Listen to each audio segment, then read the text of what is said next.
The Falls presents The Dracula, Chapter 16. Dr. Seward's diary continue. It was just a quarter before 12 o'clock when we got into the churchyard over the low wall. The night was dark with occasional gleams of moonlight between the dents of the heavy clouds that scudded across the sky. We all kept somehow close together, with Van Helsing slightly in front as he led the way. When we had come close to the tomb, I looked well at Arthur, for I feared the proximity to a place laden with so sorrowful a memory would upset him, but he bore himself well. I took it that the very mystery of the proceeding was in some way a counteractant to his grief.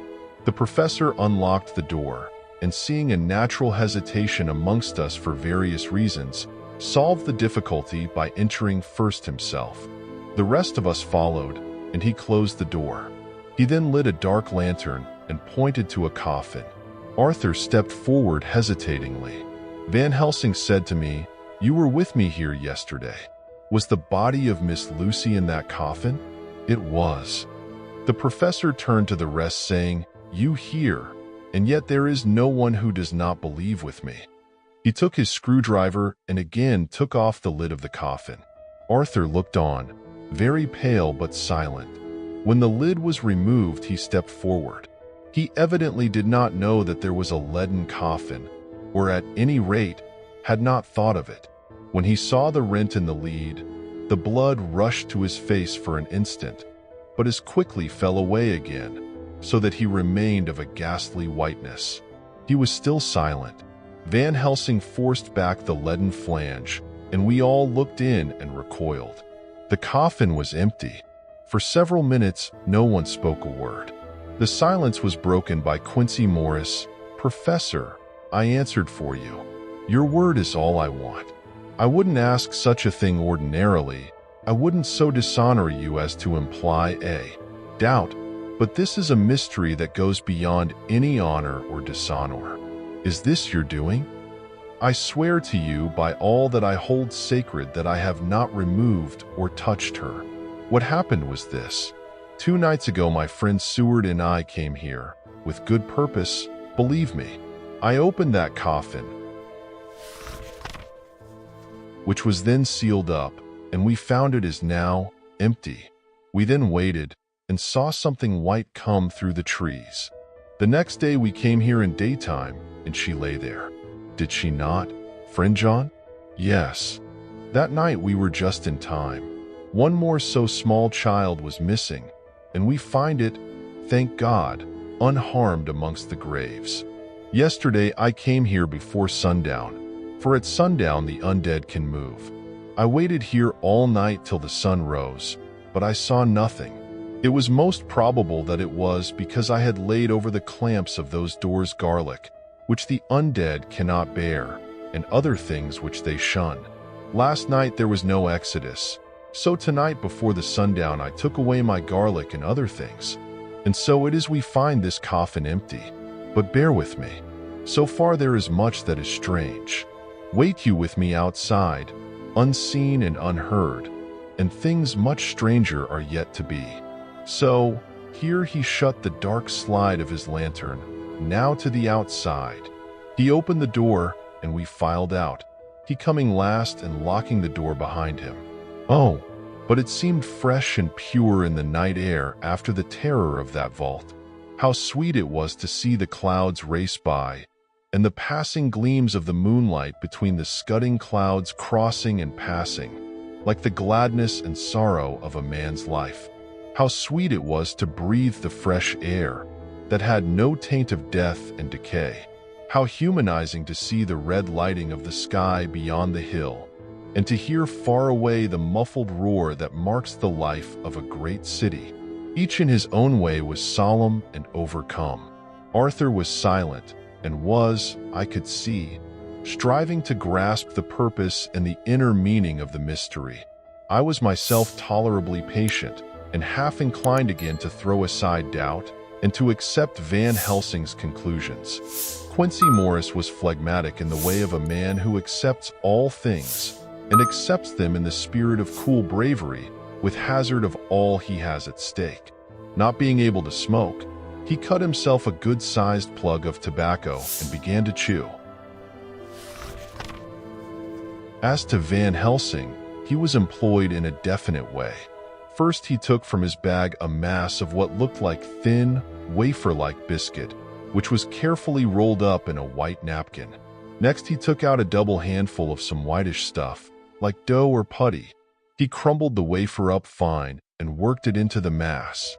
Between his hands, this he then took, and rolling it into thin strips, began to lay them into the crevices between the door and its setting in the tomb. I was somewhat puzzled at this, and being close, asked him what it was that he was doing. Arthur and Quincy drew near also, as they too were curious. He answered, "I am closing the tomb so that the undead may not enter." "And is that stuff you have there going to do it?" "It is." "What is that which you are using?" This time the question was by Arthur. Van Helsing reverently lifted his hat as he answered, "The host. I brought it from Amsterdam. I have an indulgence." It was an answer that appalled the most skeptical of us, and we felt individually that in the presence of such earnest purpose as the professor's, a purpose which could thus use the to him most sacred of things, it was impossible to distrust. In respectful silence, we took the places assigned to us close round the tomb, but hidden from the sight of anyone approaching. I pitied the others, especially Arthur. I had myself been apprenticed by my former visits to this watching horror, and yet I, who had up to an hour ago repudiated the proofs, felt my heart sink within me. Never did tombs look so ghastly white. Never did cypress, or yew, or juniper so seem the embodiment of funeral gloom. Never did tree or grass wave or rustle so ominously. Never did bough creak so mysteriously, and never did the faraway howling of dogs send such a woeful presage through the night. There was a long spell of silence, big, aching, void, and then from the professor a keen sss. He pointed, and far down the avenue of yews we saw a white figure advance, a dim white figure, which held something dark at its breast. The figure stopped, and at the moment a ray of moonlight fell upon the masses of driving clouds, and showed in startling prominence a dark-haired woman, dressed in the cerements of the grave. We could not see the face, for it was bent down over what we saw to be a fair-haired child. There was a pause and a sharp little cry, such as a child gives in sleep, or a dog as it lies before the fire and dreams. We were starting forward, but the professor's warning hand, seen by us as he stood behind a yew tree, kept us back. And then as we looked, the white figure moved forwards again.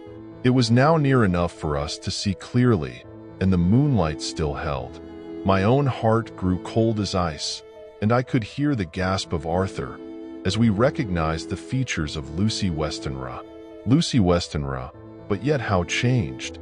The sweetness was turned to adamantine, heartless cruelty, and the purity to voluptuous wantonness. Van Helsing stepped out, and obedient to his gesture, we all advanced too. The four of us ranged in a line before the door of the tomb. Van Helsing raised his lantern and drew the slide.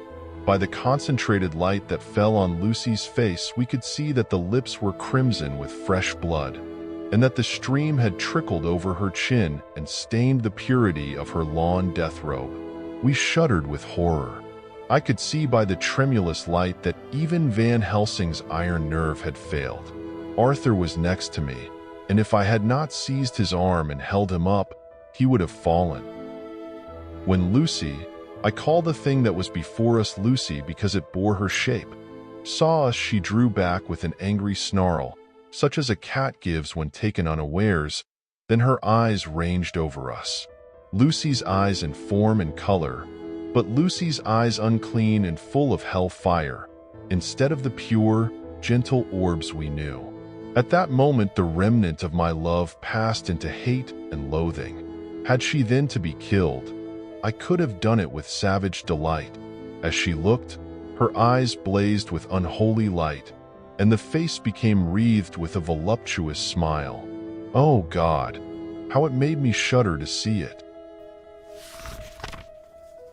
With a careless motion, she flung to the ground, callous as a devil, the child that up to now she had clutched strenuously to her breast, growling over it as a dog growls over a bone. The child gave a sharp cry and lay there moaning.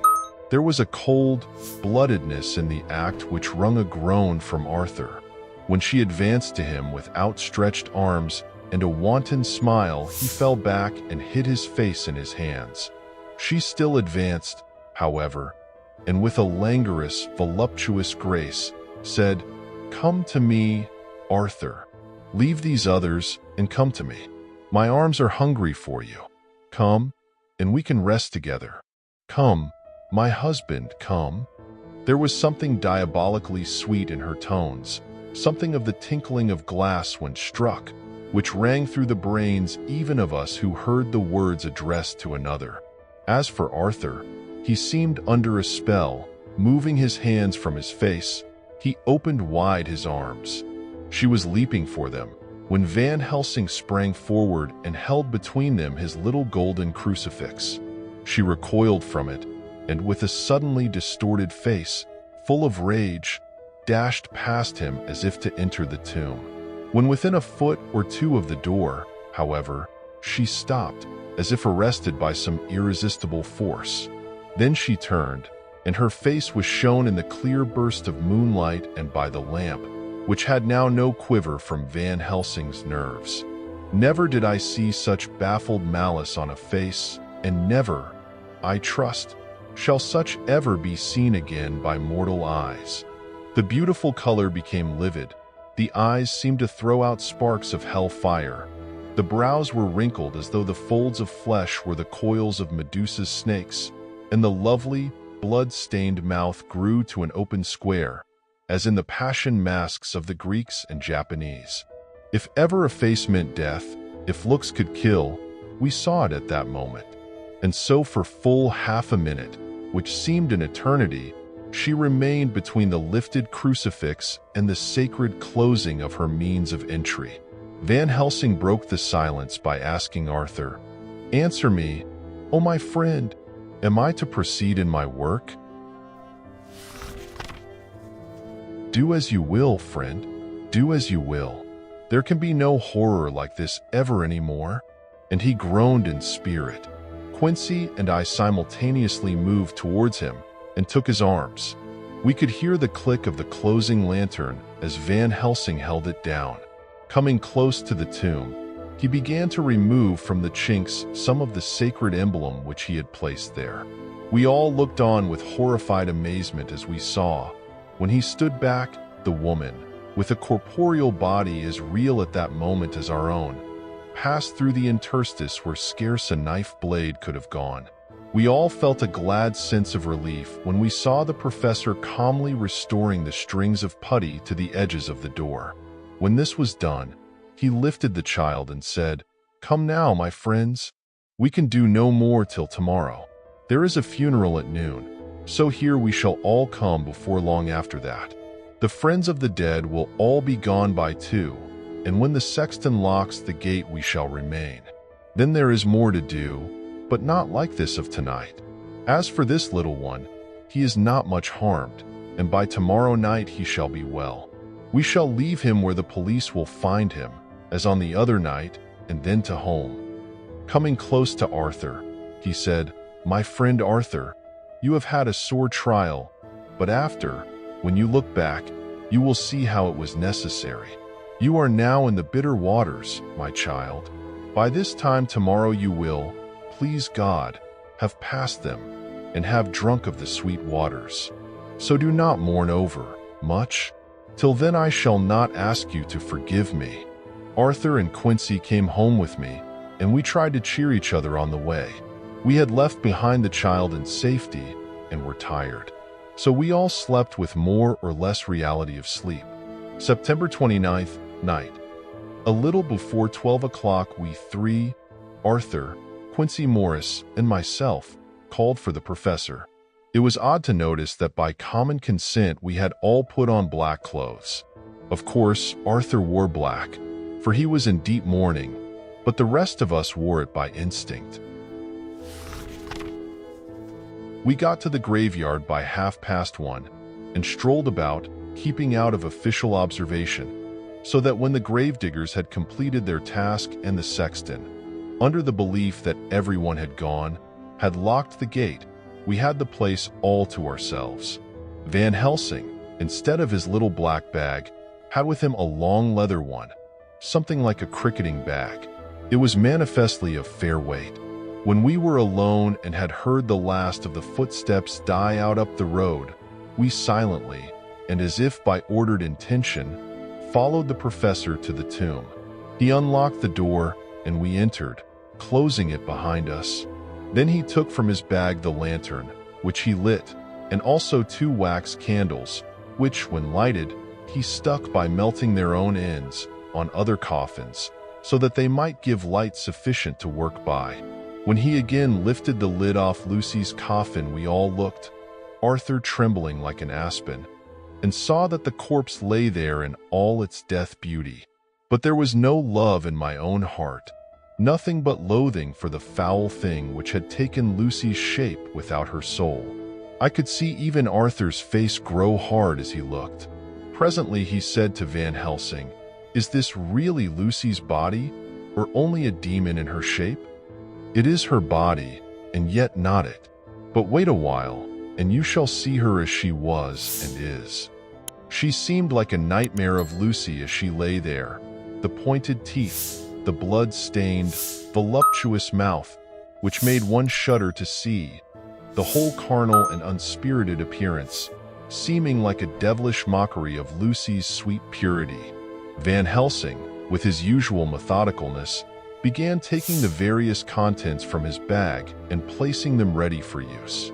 First he took out a soldering iron and some plumbing solder, and then small oil lamp, which gave out, when lit in a corner of the tomb, gas which burned at a fierce heat with a blue flame, then his operating knives, which he placed to hand, and last a round wooden stake, some 2.5 or 3 inches thick and about 3 feet long. One end of it was hardened by charring in the fire, and was sharpened to a fine point. With this stake came a heavy hammer, such as in households is used in the coal cellar for breaking the lumps. To me, a doctor's preparations for work of any kind are stimulating and bracing, but the effect of these things on both Arthur and Quincy was to cause them a sort of consternation. They both, however, kept their courage and remained silent and quiet. When all was ready, Van Helsing said, "Before we do anything, let me tell you this. It is out of the lore and experience of the ancients and of all those who have studied the powers of the undead. When they become such, there comes with the change the curse of immortality. They cannot die, but must go on age after age, adding new victims and multiplying the evils of the world. For all that die from the preying of the undead become themselves undead and prey on their kind. And so the circle goes on ever widening, like as the ripples from a stone thrown in the water. Friend Arthur, if you had met that kiss which you know of before poor Lucy died, or again, last night when you opened your arms to her, you would in time, when you had died, have become Nosferatu, as they call it in Eastern Europe, and would for all time make more of those undeads that so have filled us with horror. The career of this so unhappy dear lady is but just begun. Those children whose blood she sucked are not as yet so much the worse, but if she lives on, undead, more and more they lose their blood, and by her power over them they come to her. And so she draw their blood with that so wicked mouth. But if she die in truth, then all cease. The tiny wounds of the throats disappear, and they go back to their play, unknowing ever of what has been. But of the most blessed of all, when this now undead be made to rest as true dead, then the soul of the poor lady whom we love shall again be free. Instead of working wickedness by night, and growing more debased in the assimilating of it by day, she shall take her place with the other angels. So that, my friend, it will be a blessed hand for her that shall strike the blow that sets her free. To this I am willing, but is there none amongst us who has a better right? Will it be no joy to think of hereafter in the silence of the night when sleep is not? It was my hand that sent her to the stars. It was the hand of him that loved her best, the hand that of all she would herself have chosen, had it been to her to choose. Tell me if there be such a one amongst us. We all looked at Arthur. He saw too, what we all did, the infinite kindness which suggested that his should be the hand which would restore Lucy to us as a holy and not an unholy memory. He stepped forward and said bravely, though his hand trembled, and his face was as pale as snow, "My true friend, from the bottom of my broken heart I thank you. Tell me what I am to do, and I shall not falter." Van Helsing laid a hand on his shoulder and said, "Brave lad, a moment's courage, and it is done. This stake must be driven through her. It will be a fearful ordeal, be not deceived in that, but it will be only a short time, and you will then rejoice more than your pain was great. From this grim tomb you will emerge as though you tread on air. But you must not falter when once you have begun. Only think that we, your true friends, are round you, and that we pray for you all the time." "Go on," said Arthur hoarsely. "Tell me what I am to do. Take this stake in your left hand, ready to place to the point over the heart, and the hammer in your right. Then when we begin our prayer for the dead, I shall read him. I have here the book, and the others shall follow. Strike in God's name, that so all may be well with the dead that we love, and that the undead pass away." Arthur took the stake and the hammer, and when once his mind was set on action, his hands never trembled nor even quivered. Van Helsing opened his missal and began to read, and Quincy and I followed as well as we could. Arthur placed the point over the heart, and as I looked I could see its dint in the white flesh. Then he struck with all his might. The thing in the coffin writhed, and a hideous, blood-curdling screech came from the opened red lips. The body shook and quivered and twisted in wild contortions. The sharp white teeth champed together till the lips were cut, and the mouth was smeared with a crimson foam. But Arthur never faltered.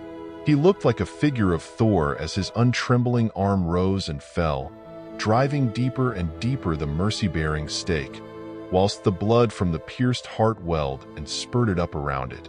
His face was set, and high duty seemed to shine through it. The sight of it gave us courage, so that our voices seemed to ring through the little vault. And then the writhing and quivering of the body became less, and the teeth seemed to champ, and the face to quiver. Finally it lay still. The terrible task was over. The hammer fell from Arthur's hand. He reeled and would have fallen had we not caught him.